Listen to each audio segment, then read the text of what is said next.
Today we find out who would win between the tallest players in the NHL and the smallest players in the NHL, with the teams competing in 3 different events, the first being a best of 3 shootout, the second event being a best of 1 traditional game, with the third event being a best of 3 hockey fight. Representing the tallest players, we have Patrick Laine, Soderblom, and Tage Thompson on the first line, with Soderblom tying for the tallest player on the team at 6'8". Anthony Mantha, Kevin Hayes, and Blake Wheeler are on the second line, with Bjugstad, Byfield, and Engvall on the third. We got Torpchenko, Michael Rasmussen, and Jordan Greenway on the fourth line. Offensively, we're looking at Victor Hedman and Dougie Hamilton on the first line, Colton Parayko and Jamie Oleksiak on the second line, with Logan Stanley and Tyler Myers on the third line. Honestly, I kind of want these two to get more ice time, so I'm going to swap these around just because they're 6'8" and 6'7". For goalies, how we're going to do it is for the game, it'll be the starter, and for the shootout, it will be the backup. So in the first event, they will have Sjogard in net. He is 6'7", and in net for the game will be Markstrom at 6'6". Moving on to the smallest team, we have Brad Marchand, Yanni Gourde, and Cole Caulfield on the first line, DeBrincat, Lizotte, and Gaudreau on the second line,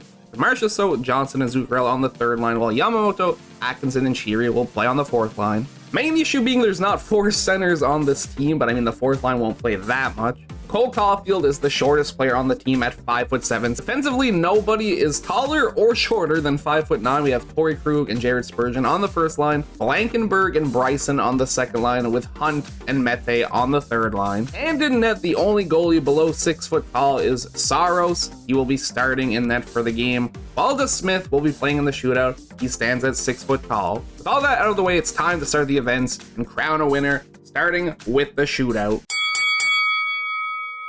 Looks like the smallest team is starting and Brad Marchand is out here first. What will he do? He'll get a little fancy with it and he will not score. As Patrick Laine makes his way down for the tallest team, he's got a he goes through the legs and scores no problem. He made it look clean. Dude, that was actually nasty. Oh my god. How's Johnny Gaudreau gonna answer that? He has gold handles, doesn't matter. Markstrom, I just realized I have the goalies reversed. You suck. It's Tage Thompson, and he scores as well to make it 2-0. I mean, what are you gonna do if you're Saros in this scenario? And Alex DeBrincat needs to answer here, and he cannot. Markstrom with a save. Dougie Hamilton shoots next for the tallest team. If he scores here, it's actually over. And he will not. I'm pretty sure he hit the post. I don't have audio right now, so I can't confirm, but it didn't look so hot. Cole Caulfield, score or you're done. And he will not. Markstrom shuts the door, and the shootout goes to the tallest team, at least the first one. They have to win 2 to claim the event. Shootout number 2 about to be underway. We changed the shooters for each team as well as the goalies. Wheeler versus the Smith, and Wheeler will score to start us out. We got Marchessault shooting first for the Armadillos, and he cannot score on Sjogard. So far, so not good for the smallest players. Rasmussen is up next for the tallest, and he will not be able to score, which keeps it interesting. What do you got, Torrey Krug? You got sick handles according to the game, and you snipe it home for the first goal for your team in these shootouts. That brings up Jordan Greenway for the tallest players. A big moment in the shootout, and he will go backhand and be denied by DeSmith. Jared Spurgeon on his way towards Sjogard, and Sjogard with an amazing save, the best we've seen so far. Bjugstad will not score either. It remains tied going to the fourth shooter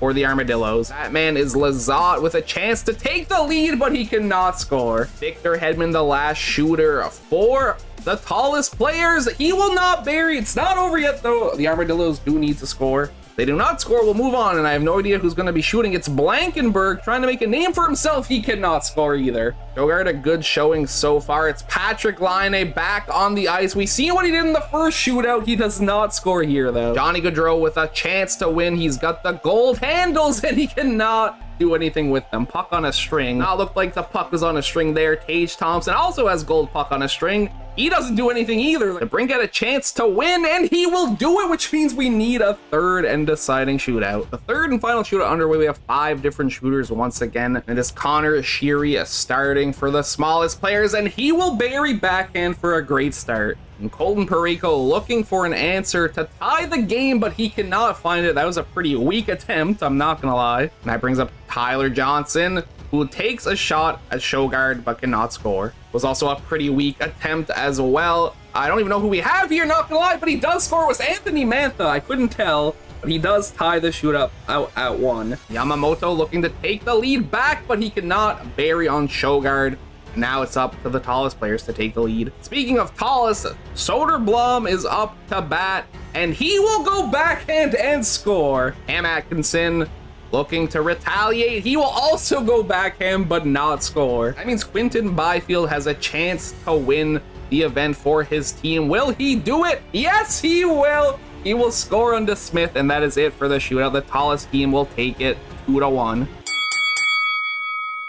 The game about to be underway. I'm going to do like a compilation of all the hits that happen at the end. I feel like that would be hilarious. Cole Caulfield with space. I'm curious to see if the speed matters more than the size. Wheeler to Hamilton to Line. It goes backhand score. Hayes keeps the play alive though. Line to Hamilton to Wheeler. Back to Hamilton. No score. Got the Brinkat entering the zone.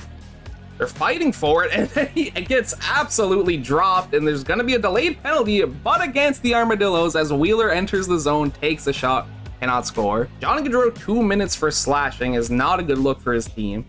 Rasmussen to Parayko, big save Saros. I'm not really seeing the speed factor in as they take another penalty. Another slashing penalty, this time on DeBrincat. Jordan Greenway enters the zone.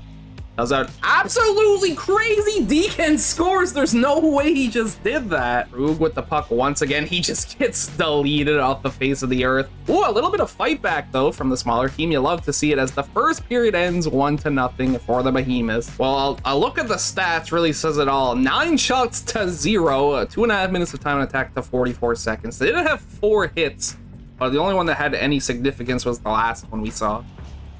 Lankenberg to DeBrincat, takes the shot, big save Markstrom. Blake Wheeler finds Kevin Hayes, finds Mantha, takes a weird shot. Luckily, it does not go in. And then whatever the heck that was happens instead, and it's 2-0.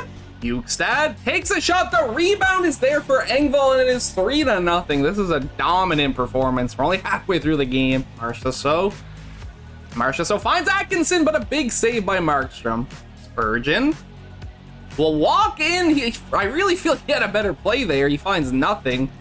But Marchand takes the backhand and not score. Patrick Laine looking for the dagger if it hasn't already been put in, which I would argue that it has. No one can trust a 3-goal lead, though. You can trust a 4-goal lead, but not a 3-goal lead.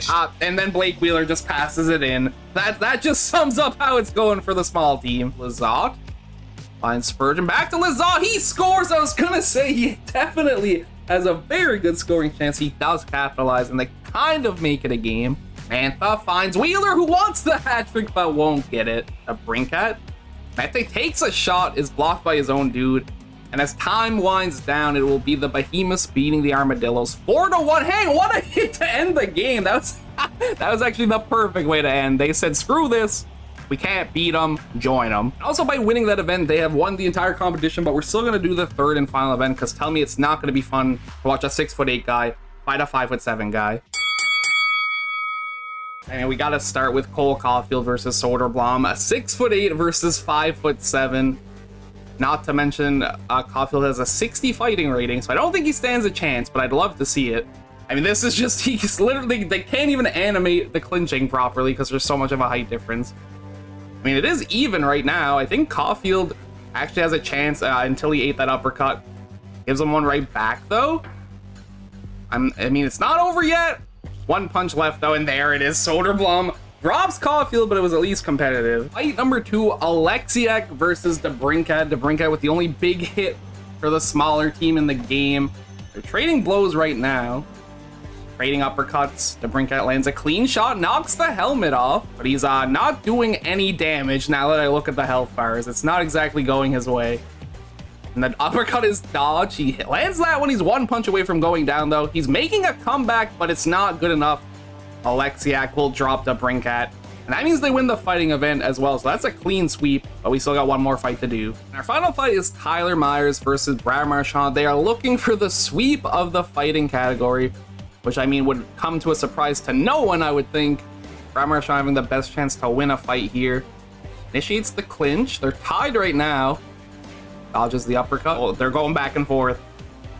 Myers is actually down to 2 more hits. Marchand lands one away from the win. Dodges the punch, somehow doesn't knock him down, and Marchand can't land the final punch, and he will be dropped. What actually just happened? I mean, he hit him with 0 health. And Tyler Myers said no. Even Marchand getting up there was looking pretty confused, I'm not gonna lie. Either way, it's a sweep of the fight event for the Behemoths, which means your overall winners of the day are the tallest NHL players. I will leave you with an epic montage of all the big hits that happened in their game.